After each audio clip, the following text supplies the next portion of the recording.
In this video, I'm going to show you how to put your Craftsman drill into reverse.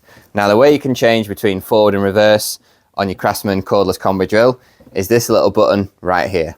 So you'll find that this little button can flick through to either side of the drill, and it will also stop in the middle.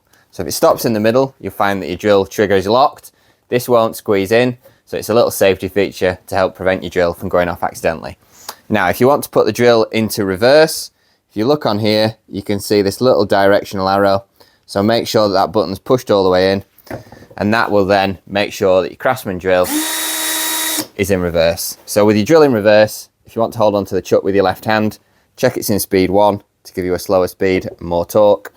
You can release your chuck. So that's how you would get your Craftsman drill into the reverse. It's all controlled on this button here, and if you push that button in, it shows the reverse little indicator there. It's quite hard to see, but once you know where it is, you can carry on with your job. If you found this video useful, drop us a like, and if you want to see more quick tool tips, we've plenty on our channel, so feel free to subscribe if you fancy. Thanks for watching.